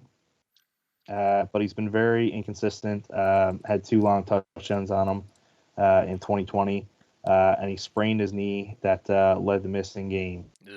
So he'll need to get his knee checked out as well. Yeah. I believe this happened recently. I noticed that a couple times in the red zone there, when they're trying to throw the fade right to him, he gets his head turned around, which I notice as a massive issue in the NFL now. You notice Cooper Kupp doing it all the time, or Devontae Adams, and it's like the corner is shitting his pants because the wide receiver lined up in front of him, like he just doesn't know what he's gonna do, Right. and you get caught with your head turned around, and if the quarterback places it where he should place it, it's always a touchdown. But it seems like this guy gets his head around, and he's got good length, good size to get his hands up and Yeah. get in the passing lane stuff. Yeah, he's really long arms. I found that like when he like you get a penalty in it, as you're saying for in the NFL now, like when you don't turn and look for the ball and your hands are just on the receiver that's in front of you. But I find he puts his arms instead of pushing the guy, he'll put his arms up and the ball will like hit his arm or his hand or whatever, and he'll break up passes by just having his arms in space Right. rather than trying to hand fight and make contact, and then that's what draws penalties. So I find he has smart reactions when it comes to that. Right. Yeah, it says he did give up 2 long touchdowns in 2020 now. So, Yeah. was that just a blimp on the radar, or is that something to look, you know, to look for here, but like you said, it's not a big red flag to me. No, like I mentioned, I said it was a very, very big boomer bust candidate. I don't know. I don't know why exactly all the red flags. Maybe for injury reasons. I don't know why the bus word was hauled out so quickly, and why it seems like it's such a risk to take him. I Yeah. don't know. I thought he seemed more consistent than a few other guys. All right. What about Roger McCreary? So he's projected in the second round out of Auburn, school that Bill Belichick has certainly gone into well to draft in the past. He has good measurables: 6 foot, 190, 4.5 speed, good quickness. He's one of the best man press corners in college football. So he's a good in man to man scheme. You can leave him on an island, and he'll try to take his guy away best he can. He does have experience in multiple schemes, so he's able to play in zone. As I said, he's good in man. Solid in the run game, good tackler. He doesn't tend to bite on ball fakes, so he has the ability to read quarterback's eyes and anticipate where a pass is going. Plays the ball very well. Runs the route four wide out sometimes, and just gets in front of him last second to pick it off. He gets good breaks on the ball because of this good anticipation of the route running. Sometimes he's able to run the route better than the receiver itself. Okay. So getting into the weaknesses, not as tall as you'd want him in the NFL against 6 foot, so definitely could be a matchup issue. In zone coverage, he had problems with comebacks across the middle. He'll need to work on that specific route tree in the NFL, as it's pretty common. Good speed, but it's not elite as some of those other guys. Like, he ran a 4.5. Some of those other guys were, like said, 4.3s in some of them, so it doesn't quite have the same speed as some of the other guys. NFL quarterbacks may take advantage of his aggressiveness in man and zone to come up and try to pick off those passes in short routes, like a short comeback, for example, and then get beaten on a double move. Right. He has managed to stay injury free throughout his college career, so that's a positive on him. Yeah, it's a good sign. So he's projecting the second round out of a pretty good school. So I like mostly what I've seen out of him. I didn't see a ton of tape on him myself, but what I did see, like I said, he had good ball instincts, hard hitter, which is good to see out of a corner as well. Not always see him used well in the run game, but he had that as well, which I like. Okay. Let's get to more of a zone corner here. Carla Gordon at Washington. Yeah, he's looking like he's projected somewhere in the second round there too. Great athlete, good speed, quickness, great cover skills. He's able to give off a large cushion and either close on a tackle and make it, or make a play on the ball or pick it off, or whatever. Right. So he has good awareness when it comes to reading a play, read and react. Plays the ball really well. Good instincts to be able to read what route is coming and then run it himself. He has NFL caliber cover skills, quick low back pedal, really quick hips. You'll be able to see him turn and run. Again, he's on the freaks list. He has a background in dance, kung fu, and ballet, so good footwork. That's just an interesting note on him, that he's able to move quickly, and again, that's why I say quick hips too, to be able to transition and turn and run quickly. Right. Attribute that to ballet, I guess. Wow. So he has an NFL frame and very strong hands, the ability to close quickly, and he's able to thump people, even though he has a smaller frame. That's a combo that I never thought I would see in like a high draft pick for football. Dancing, kung fu, and ballet. Wow. And he's on a freaks list. And he's on the freaks list, yeah. With all this background. Wow. Yeah, I mean, it's an interesting player, for sure. He seems like there's a couple times where he drops catchable interceptions, and when he does run with it, he just palms the ball and just wangs her downfield. It's like, you notice a lot of corners don't tuck it, like put the Yes. put the loaf of bread under your arm and run. That's right. I find that hilarious when corners do that though. It's like, have you ever seen somebody run with a football? You're a football player. What are you doing? Right? Classic. Yeah. But Yeah, he his best year was this year, 2021, and other years he said he was good, and this year he was great. So not fully consistent, I guess, compared to some of those top guys throughout his whole college career. okay. And we'll move into our last corner here. Andrew Booth. Uh, yeah, so played on Clemson. So another guy who's had some experience on one of the big power schools that were in national championship games in recent years. Late second, early thirds. So now we're getting into the middle and back half of day two. So he plays the ball really well, runs the routes, again, very well. He has 32.5-inch arms, which allow him to play bigger than guys that are his actual height. Like, he has longer arms than what he should on his body. So I guess it kind of looks funny, but knuckles drag on yeah. the pavement. Yeah, exactly. It's kind of like go gadget arms, right? So he has the good ability and balance when shadowing his target, and he's very, very competitive, physicality, strong hitter. He had a very good speed as well, 4.38. Some of these guys have just phenomenal speeds. Like, these are all up in the top 10 numbers, and they're they're guys who aren't receivers, but of course they have to mirror them. So I mean, I guess it totally makes sense. Yeah. So he has very, very strong hands and a good frame, solid tackler. He's good at getting his pads low and getting underneath. Has potential to be a player who can be put on an island and just say, take your guy. He is inconsistent in getting off his block. Could be a step slow sometimes. He doesn't have great football IQ yet. It could be a matter of coaching, like I said, film study, devote himself to the game. Right. He hasn't logged a whole lot of playing time. He's relatively inexperienced in terms of his years in college. He may have to sit early in his career, and he might not be a day one starter, so might be more of a developmental player. Okay. And he does have an injury history, which may impact his draft stock negatively. It seems like, I know, looking at a bit of tape, like he can cover for up to 3 seconds, 4 seconds, but then when the quarterback is going through his reads and he gets to his third or fourth read, Right. then the receiver starts to bleed off him a little bit. Yeah. So, if he's on the number one option, yes, he can cover for your 2 to 3 seconds that he needs to. But then if you're facing Patty Mahomes and he starts rolling out, Yeah. then you might get into a bit of trouble. But that's Well, majority actually, of corners in the league, obviously. the second quarterback I thought about was Russell Wilson, so let's hope he doesn't go to the AFC West. Yeah, he'd be in for a tough go. He'd be in trouble, yeah.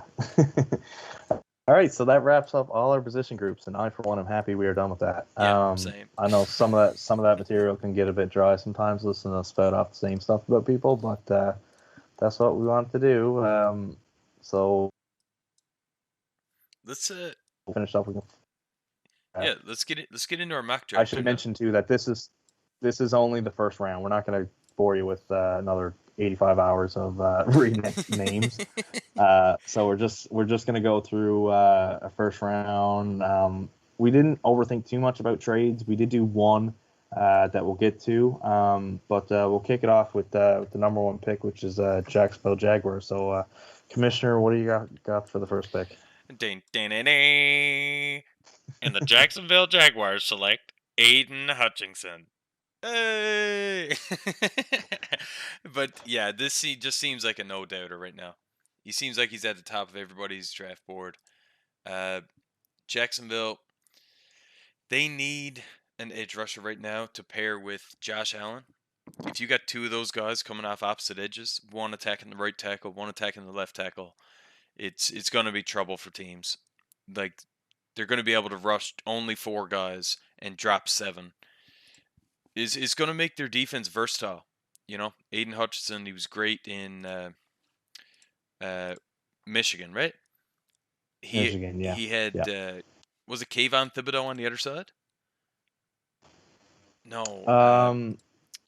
It was Ojabo, I think. Ojabo, yes, there you go. So yeah. he played with an elite pass rusher there, and you could really see it in his production. So I see Yeah, good things in his future here. I think this is like the natural progression, right? Like a team really goes out of their way, especially when they got the first round pick, to try to secure a quarterback and get that big piece. And I mean, I guess it's kind of rare that you got the first round pick over and over and over again, but in this instance, Jacksonville will do. And so, I mean, the next logical explanation is someone who can stop a quarterback. So it just seems like, of course, with a weaker draft. I think if this was a draft with a very, very strong quarterback class, they may have had the potential to draft down or trade down, sorry, and pick up more picks. But this is the way the cookie crumbles in a weaker draft class, so I guess they'll keep it. And usually when it's not a quarterback taken first, it is usually a DN, so this is no shock. All right, so moving on to our second pick of the draft here, the Detroit Lions. I can potentially see a trade down here. I mean, we don't have it in our mock draft, of course, but I think I can see them moving out of this because I don't think they know what they're doing. I think they're lost. I mean, they need almost everything.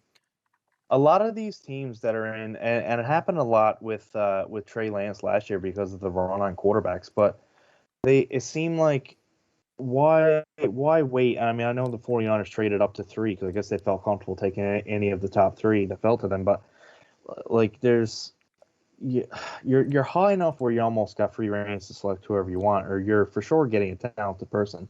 Yeah. But you really have to wait and see how those first couple picks go before you even know whether or not you want to trade. Because we'll just go ahead and say we had Trayvon Walker here with the second pick to the Lions, who's been moving up in the draft like rapid fire. So, for example, if the Jacksonville Jaguars, which to surprise of probably nobody, took Trayvon Walker first, which we're starting to see more and more in drafts. What if that was who the Lions wanted, and then they had to scramble really quickly because Jacksonville came out and said they were looking at 3 guys, which I can only assume was Thibodeau, Hutchinson, and Walker, or maybe Neal too. Yeah. So I mean, you're looking at this smaller crop that's in the top 5, and Detroit is sitting there already, and it's interesting you say that they may trade because they have a second first round pick already at 32. So if they trade it down, they can really potentially get more. They could trade back in the first, pick up another first, pick up a first next year potentially, pick up picks later. It's a very, very middle class draft. Yeah. So yeah, it's very interesting to point out that you think that's a possibility. But we did come up with Trayvon Walker, as he seems like moving up so fast. There's potential he can go at 1. So I mean, him being at number 2, not a huge shock to anybody here. No, they also had the 5th worst run defense in the league last year. So you shore up your edge here, and you move yourself to middle of the pack. I think it's good. I believe they lost. Oh my God, what's his name? He was on the Patriots, and he went Trey Flowers. So he was probably their leading pass rusher last season and the past couple years because he did sign a pretty lengthy contract with big money for them. So a DN, logically fits in. Has time to develop on a very, very awful team. So no pressure on him at the start. He can certainly develop. Hopefully he gets the coaching he needs. Probably won't in Detroit, but, good luck to him. Yeah, that's right. So let's go on to number 3 here, Houston Texans. There honestly wasn't much dispute about this one, I guess. No. With the way Houston is going, they want to protect Davis Mills and kind of see what they actually got with him, and to do that, you got to protect him. You got to let him make throws. He showed some good potential last year, and I think with a solid pick here, Evan Neal sitting on left tackle should be fine. Yeah, I mean, as I said with Trevor Lawrence, those kind of things. Once you have your quarterback in place, not fully sold on Davis Mills, but he did have a lot of positives from this past year, and certainly the next thing you want to do is either get someone to attack the opposing quarterback or to protect yours. So the left tackle secured up for the next 5 years for them. Yeah, definitely a solid move. They feel convinced that Mills is their guy. And number 4, New York Jets. We got them solidifying their secondary here with Sauce Gardner at number 4. Yeah, it's unfortunate for our guy Mac Jones, but he's certainly not going to throw to his left side if that's what they go to. Because, like I said, they can put him on an island and he take away whoever now. I can't even say the Patriots' number one guy because I don't even know who that is. It could potentially be someone later on in the draft. Hint, who knows? So, yeah, just not fully sold that they got a number one guy that can match up right now or anybody else. But, hey, you got the Buffalo Bills, Miami, getting Tyreek Hill, getting a corner. Not the worst move. Nope. New York Giants, Ikem Ekwonu. That to me is a great pickup. He's kind of more of a run blocking guard, and the Giants, for Christ's sakes, they damn well needs it. Ninth worst in Yeah, the league in rushing, under 100 yards. Just not good. He's yeah, basically best available here. they've had a just a god awful offensive line for the past number of years. I mean, they've tried a couple of things to try to shore it up. They took Andrew Thomas in the draft that Tristan Wirfs went. Tristan Wirfs, just a reminder that he was the fourth of 4 tackles taken in that draft, and he's just been phenomenal. So Yeah. I really think that was a swing and miss for the Giants in that draft, and they hopefully to shore it up. Now, Kwonu is listed as a guard, so not necessarily taking away the blind side or anything, but by far and away one of the higher grades for a guard in this draft, and that's a solid pickup by them. One that you certainly think can't go wrong. Yeah. So at number 7, we've got another corner off the board here. Oh no, six. Oh, sorry. Carolina Panthers select Sam Howell. Wow. So this is our first quarterback taken. Now there's plenty of speculation that a quarterback may not be touched whatsoever in the first round. But I mean, the more and more mocks that come out, I mean, it seems like a no-brainer. Carolina had a pretty decent defense going into last year. They got some pieces on wideout. I mean, McCaffrey's still there. Plenty of talk about them recently about Baker Mayfield and whether or not they'll make a move for him. It did come out in the news this week that they do not plan on trading for him before the draft. So they may kind of see where the chips fall here. They haven't made a move at quarterback yet, but they are interested in Baker Mayfield by what we are hearing, that they're in talks, I guess, to potentially get him. So not sure how sold they are on the quarterbacks in this class, but seeing as they're not necessarily willing to make a move for Mayfield before the draft, they might take a shot at one of these young guys, and we had Sam Howell as one of our best. Moving on to number 7 pick, New York Giants get Derrick Stingley. They've just got so many holes on their team. I mean, really, any of these players will help. You know? Yeah, I mean, you're getting a very, very solid player anywhere in this top 10. I mean, we talked about it. Stingley is not very far behind Sauce Gardner, who we did have going at number 4. So shortly after, we figured Stingley Jr. is not a whole lot worse, so he won't be there very long after. We got our first wide receiver coming off the board, Drake London being paired with Kyle Pitts in Atlanta. What do you think of that one? I mean, he was my top guy of all the wideouts. I mean, he was by far my favorite. He was the funnest to watch on tape. Big-bodied guy. It's unfortunate they don't have Matt Ryan because kind of reminds me a little bit of prime Julio there in Atlanta. So I guess we'll see what he can do with Mariota. Just kind of feel bad for whoever's going to Atlanta because they are going in the wrong direction quick. Yeah. At number 9, Seattle Seahawks, Charles Cross, left tackle. Yeah, speaking of teams going nowhere fast, this guy can sure up and block for a quarterback that we don't even know exists. We don't know who's going to be there. We assume it's going to be Drew Lock for the upcoming season. I mean, who knows? Could be Kaepernick by the time the season comes around. We certainly don't know what is going on with him. So we'll see what goes on. But at least we know that they'll have somebody on the left side. One of the more dominant offensive linemen in this year's draft, and top 10 would be no shock that he's going there. Yeah. And we got the New York Jets selecting safety Kyle Hamilton. That secondary is going to be brutal for Mac Jones if this is what happens. Yeah, I was thinking about Mac Jones in pick 4 when Sauce Gardner was taken. I totally forgot that we had Kyle Hamilton going there as well. So that's awesome to think that two of those guys can develop together in the same 5-year span. and really help each other and play off each other, and that could be a phenomenal pairing for that team. Yeah. I can also see the New York Jets potentially trading this pick or their Yes. number 4 pick. Actually, perhaps number 10, just because there's so many wide receivers here. Um, Hmm.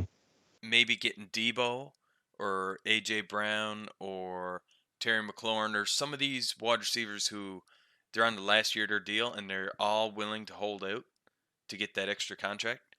Yeah. So they were willing to do it for Tyreek Hill. They just lost out to Miami. So Yeah. look for this pick to be maybe shopped around a little bit to one of those teams. Yeah, they were fully willing to give up the draft capital and pay Hill. So I mean, they're certainly in the market for that, or they could use this pick to go in that direction. We don't know. Maybe they'll just dive on one of the receivers here for free. Yeah. We're having 2 picks in the top 10, but we figured they're going to go all defense, and as you said, they may look elsewhere for trade or in future years to find a number one receiver for Zach Wilson. Right. At number 11, the Washington Commanders get guard Kenyon Green. Yeah, I mean, this is one of the better guards in the draft.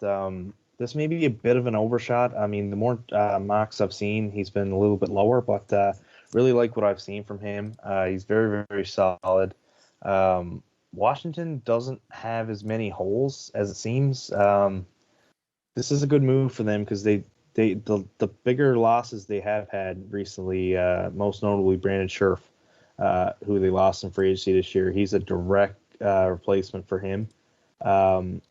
He's been mocked to Tampa Bay there quite a bit. So I mean, this is a team that could certainly use him there. I mean, that's it's pretty solid that he'll move in and just take over for sure. Yeah, definitely. Yeah, that's certainly the hole that they have to plug here with that pick. I mean, Yeah, I wouldn't I go in mean, any other direction if I were them.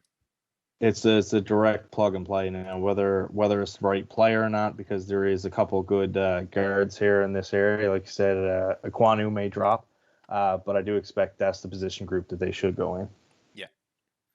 Uh, and as for the Minnesota Vikings, we got Nakobe Dean.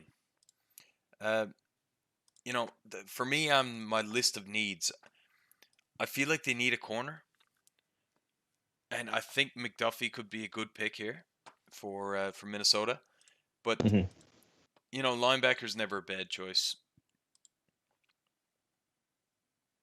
Yeah, I mean, well, he's definitely the top of the linebacker class. I've seen him certainly in that range to get taken. There's a couple of guys I've seen mocked to them. I've seen Jordan Davis, the defensive tackle, mocked to them quite a bit. Right, you pair him with Daniel Hunter. Jesus. Yeah, yeah. I'm not sure if there's if they had like some meetings and interviews, some top 30 visits with him. But very consistently, I've seen him out there in drafts. But I do like their linebacking move here. I think they definitely, with Rodgers staying around, it's definitely no issue to build on the defense to try to stop Rodgers. Here at number 13, at Houston Texans, we got them shoring up their defensive line after shoring up their offensive line with their 3rd pick. They're kind of taking a swing here on Kayvon Thibodeau. He seems to be dropping in a lot of mocks recently. If he doesn't go in the top 3, if he's taken, he could very well be taken in the top 3 just because of his athletic ability and so on. But yeah, this would be a steal for them. Yeah, this is pretty interesting because, as you said, Thibodeau seems like an all or nothing prospect where he's going super, super high or super, super low. It doesn't seem like he falls like into that 10 range. But Houston here passing on him in the 3rd spot where a lot of people see him going in top 3 with them taking Evan Neal. But then they kind of still get their guy in a sense if they were looking at him here at 13. So, as you said, it shores up both sides of the line and definitely a step in the right direction for Houston. Yeah. And the Baltimore Ravens, here at 14, we see the 2nd wide receiver taken off the board, Treylon Burks. Yeah, he was another one of my favorite guys, and that's a good move for them because he is a bigger body guy. Definitely something that they can use. I think that's one of the biggest weaknesses on their team. It's just needing weapons now. They got the quarterback. The defense is coming a long way. Mark Andrews is a phenomenal tight end. The run game is spectacular. They just need the receivers to really put that offense over the top and to contend with those high scoring offense in the AFC, the Kansas Cities and the Buffaloes. This is a great move for them. I love the pick there Yeah, if that's the way it falls. it's a great pick to pair with Hollywood Brown. He's the speed guy. Now you need a physical guy who's going to go and win some jump balls for Lamar Jackson here. That's right. 15, Philly, the first of their two picks here in the first round. George Karlaftas. Now this guy is a tank, and he's just going to be any team that gets him. You've got a solid defensive end, kind of nose tackle kind of guy. For years and years to come. Yeah, this is into our second wave of DNs. Not to discredit Karlaftis, but yeah, he's definitely a step below those top three guys that are coming out, but still a phenomenal player. Philly's always had a pretty phenomenal pass rush in recent years.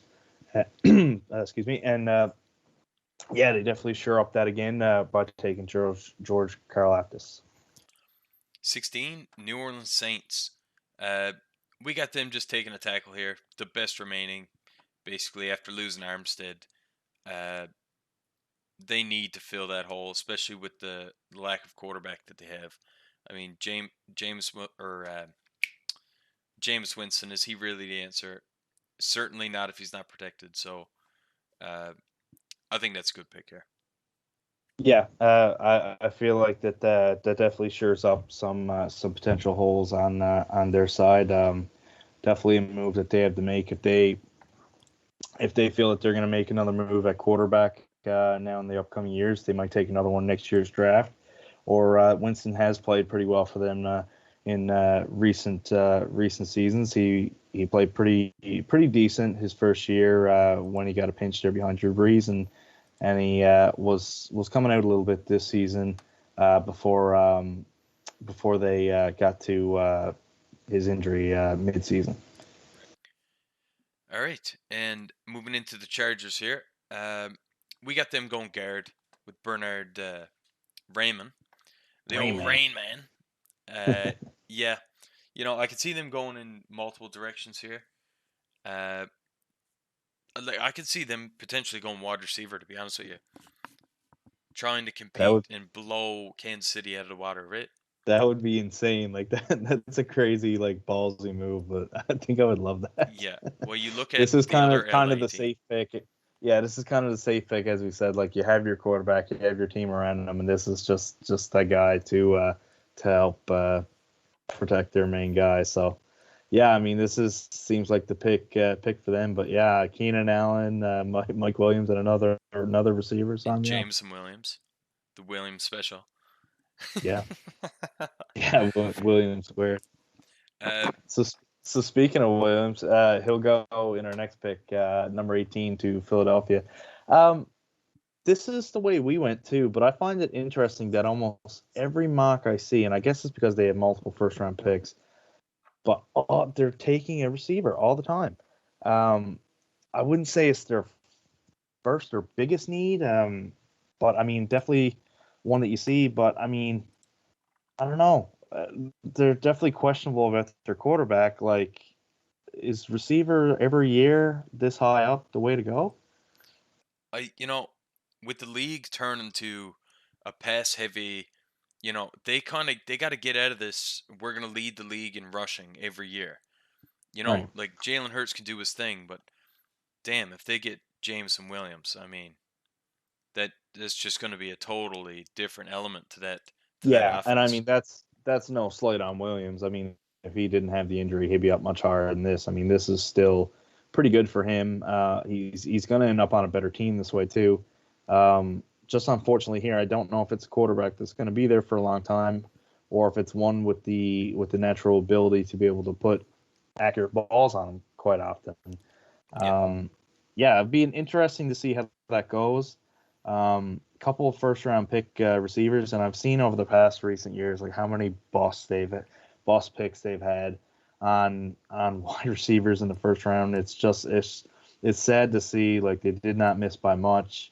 But yeah, I mean, they definitely fired on the wrong one. But this one here, take the injury away, is, I mean, the surest pick as a receiver in the draft. So definitely a solid pick by them if he comes back well after that injury. Yeah, Jameson Williams was my favorite guy to watch, just Yeah. because you watch his highlights, and you watch any receiver's highlights, and they're making first down catches. Yes, it's contested catches and everything.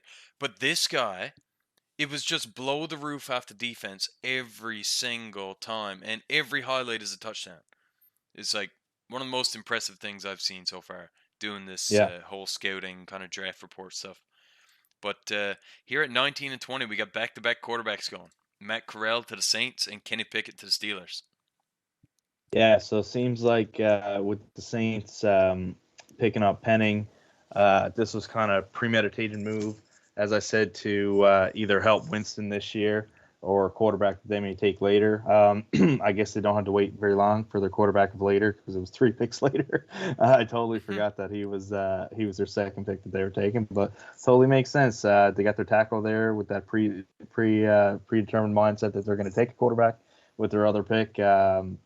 We think that the Corral is close to the top of that list of quarterbacks that are there, and the Saints are in need of one, so it totally makes sense.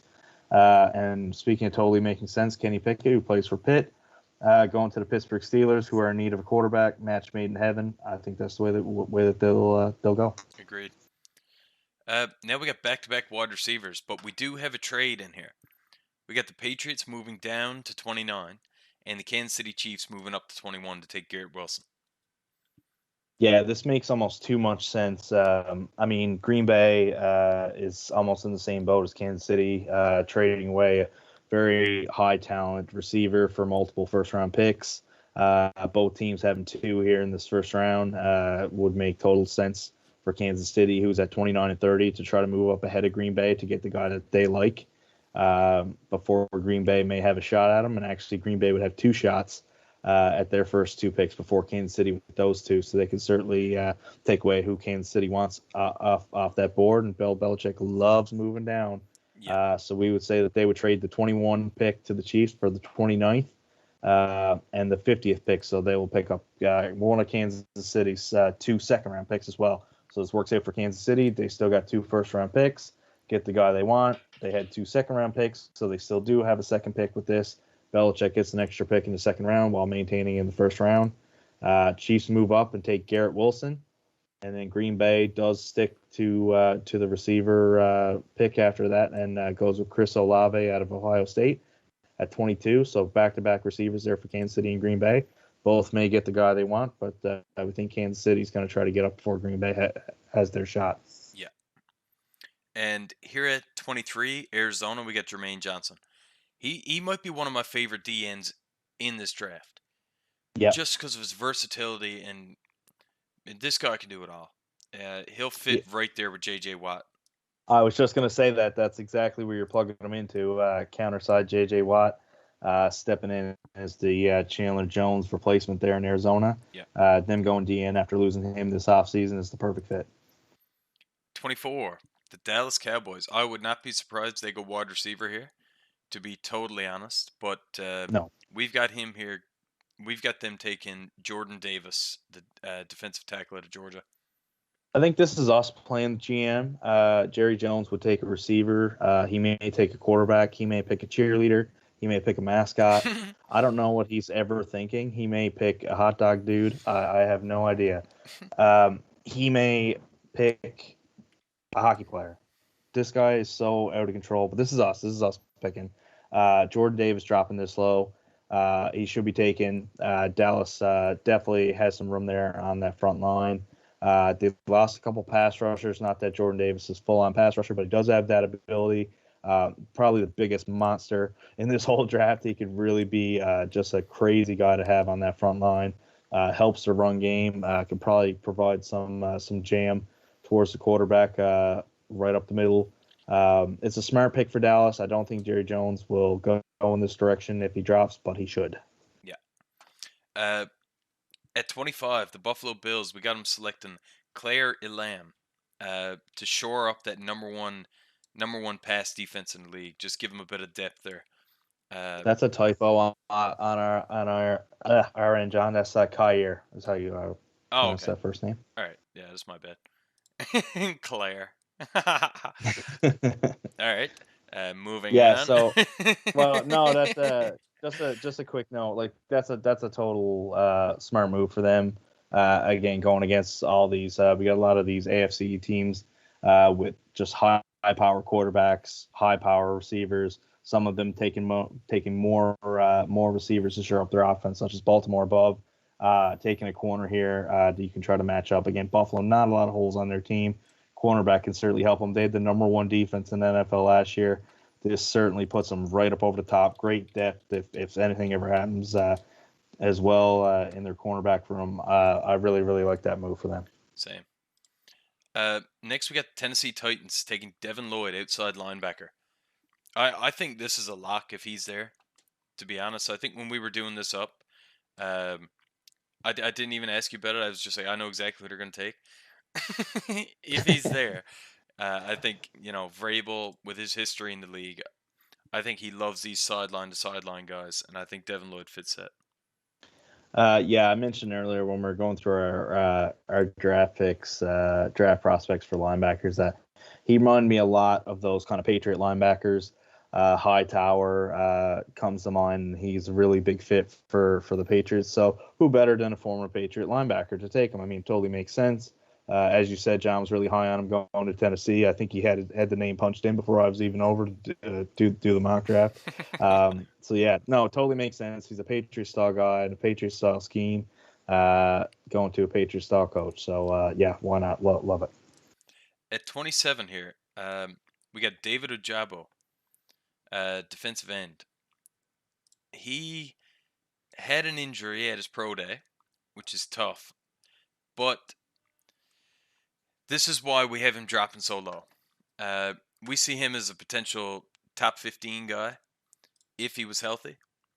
But he falls to Tampa. Does he play next season? We don't know. We'll see. But it's almost a luxury pick for them at this point. Oh, absolutely. Yeah, like these past couple years, although they are picking at the end of the first round, there is not a whole lot of major glaring holes on that team. Defensively, they have had some issues. Depth last year with a lot of defensive injuries. So they may potentially lose Jason Pierre-Paul yet. So you'd like to have a guy on the D end that you can put there and be able to shore up that side. You do have JPP or Shaq Barrett, pardon me, and Joe Tryon from last year. So Ojabo can come in and is not expected to immediately start with those two guys there, who should be absolutely day one starters between the two of them. So he has time to recover from his injuries, learn the system, step in place. But this is a luxury pick, as John said. Some places have said that Ojabo has more natural pass rushing ability talent than his teammate Hutchinson, and Hutchinson we have number one pick in our draft. So if you have more raw talent than a number one overall pick, Tampa Bay may hit a home run with this one. Yeah, for sure. At 28, Green Bay Packers, we got Drake Jackson, defensive end. Yeah, I mean, I like this pick for them. You kind of have to go defense. They do get their receiver that they're looking for up above at 22 with Olave, as we said previously. So going defense here totally makes sense. I think this is kind of a luxury pick at this point for them too. I don't think they have a glaring hole on their defensive line. This certainly helps. It's a great player. They definitely want to be contending for the NFC. You still got some good offenses in the NFC, so why not give them someone who can rush that quarterback and try to take down Tom Brady or Matt Stafford. Honestly, here I can see them maybe potentially, if Jahan Dotson's there, I can see them maybe going with that wide receiver and just going balls to the walls, wide receiver, settle that room down, and and just keep Rodgers happy for a bit, And if Rodgers leaves next year, then at least Jordan Love has a couple weapons in development that he can kind of work with, That is so unlike them if that's the approach they take. I think that'll be really telling of how much control Aaron Rodgers has over the front office if that's the direction they go, because they've never taken a wide receiver in the first round for years and years and years. Now they would take two. I mean, that would speak absolute volumes over how much control Aaron Rodgers has if that's the direction they go. But if they like their guys, it's certainly a position where they can. But we do have them going defense here, and but Jahan Dotson going into the spot is what we have for our next pick, which was the Patriots at 29, who moved down from Kansas City with the 21 to 29 pick. New England, as we said, traded out of 21, but still ended up getting a wide receiver for them. As I said, they don't necessarily have a number one. Jahan Dotson can come in and try to make an impact right away. In a very loaded AFC. They do have some weapons there now, accumulating more. Mac Jones is in place as the quarterback. You just need pieces around him. I think this makes sense for New England, taking him here at 29. Agreed. At 30, Kansas City, we got them taking a safety here, Jaquan Brisker. They lost the Honey Badger, so I can see this pick being very likely, honestly. You know, he's the second safety rated overall, and if you get him at 30, I mean you're in good shape. Yeah, I mean, I think if there's a couple more of those corners hanging around now, we do have quite a bit of. I believe McDuffie would still be around at this point.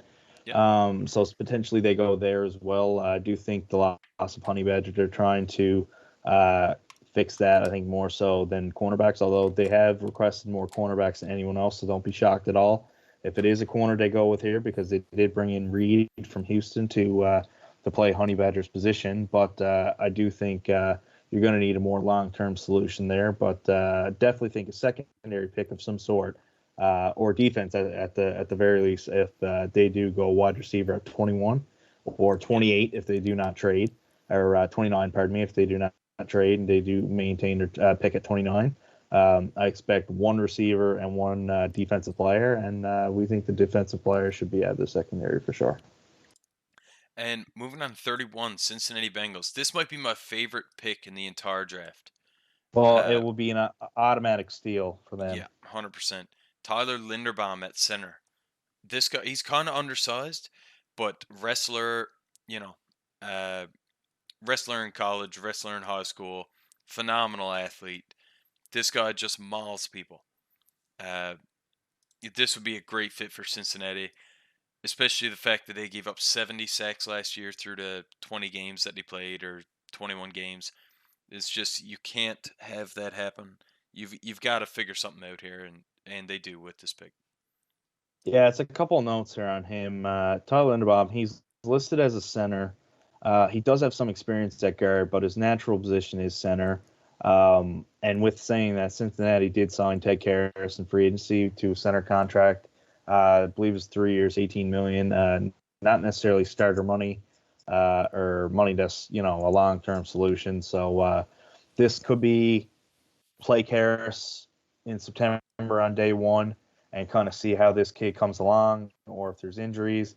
Karras is also very versatile, as he played in New England, so he is also versed in some guard play as well. So potentially that could be a camp battle and see who wins. And then the other one, like I said, both have somewhat experience at guard. So you can end up seeing one of those two sliding if that's the way it goes. But this is a phenomenal pick for them. Their biggest weakness coming into this offseason was their offensive line. They've done it a lot in free agency to fix that up, and they do it again here. And for our final pick in the first round, we got Malik Willis going to Detroit. Yeah, I mean, this is a fun pick. This is reminds me of Lamar Jackson going at 32 to the Ravens a few years back. Yeah. Last pick of the first day. Just a fast, fun to watch quarterback. Going to the Lions, they certainly need some help there. As I said, they got the extra pick from the Rams. So why not dive in here and try to take a swing at a quarterback? You got Goff this year. You could totally redshirt Willis if you want. Have him in the backup spot to come in and get reps if something happens to Goff or he struggles. This is a great pick for them. Not 100% sure it'll work out for them, as again the running quarterback I'm not always sold on, but it'll be fun to see how that goes for him. The benefit of picking a quarterback here in the first round is you get the 5th-year option on the rookie contract. So that's correct. That's huge. If you can have 5 years of cheap quarterback play, then you're in business, right? You can then build your team over the years. Yeah, as we mentioned too, with some other teams that had multiple first-round picks, a lot of them, the way we treated it was usually we would go one pick on defense, one on offense. The same here. Detroit actually taken two, pretty big swings. Trayvon Walker has been rising up, but wasn't always one of the top guys. So you can definitely see some risk there if he doesn't pan out to be rising the way everyone thinks. And Malik Willis, of course, could be a shot in the dark, depending on how much he develops as a passer. But I do like what I've seen from him. His athletic ability is off the chart. Hopefully both of those picks work out for them, but they get one on both sides of the ball. That's very fun to watch. So that is our mock draft. We kind of wanted to get multiple out, but it didn't seem to work out, Shane, as we went through it.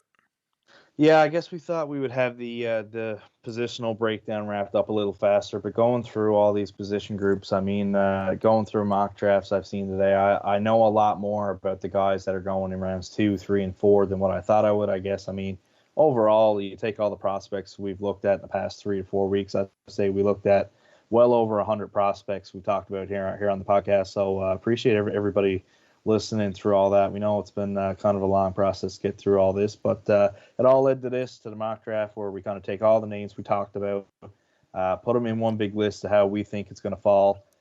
Something for us to go by now on draft night, where we can see how close we are to the actual events falling. Always a little bit difficult to get these right on. This is always a crapshoot, but it's fun to put one together and kind of see how much we think we know and see how smart we really are as a GM for a night. Yeah, agreed. Yeah, so that should be a fun night Thursday. Get the draft going, and we'll probably start the recording at maybe pick 15. Shane, what do you think? Yeah, we're talking about going anywhere between pick 15 and 20, so somewhere in the middle portion. We'll pick it up, and I don't believe we can have the sound of the draft going on in the background or anything for copyright reasons, so we probably won't be able to have the picks actually played, but we will be updating them as they are announced on TV. We'll hear them, tell them to you. Of course, it is a podcast, so you'll hear it after the fact anyways. But we usually don't do 2 a week, but we said for draft night and in the first round, we figured it'd be fun to come on in the night and get it right out there what our thoughts are about each pick. So, yeah, we'll come in around halfway through the first round and talk about what's been done so far, talk about what's coming up. We'll try to put some fun topics there between picks. And, of course, we're both New England and Tampa Bay fans, and both of their picks there are there after 20. So that's our plan. Just come on and be on the air as they're making their picks. So this should be a bit of fun now Thursday night. Yes, sir. Well, I guess that's it for the draft prospects section of our season here. And I guess we'll see everybody in the next one. Yeah, as happy as I am to have all this done, the league year does get a bit quiet after the draft. So we'll get into it now Thursday night. We'll be back, and then it'll be quiet for a little while. But it should be fun now Thursday night. So we'll see everybody now in night 1 of the draft this Thursday. So once again, for Shane Stanley and John Hepso, we'll thank you guys for listening. Like, share, and subscribe to the podcast as always. And we'll catch you next time on the NFL Roundup Podcast. Take her easy.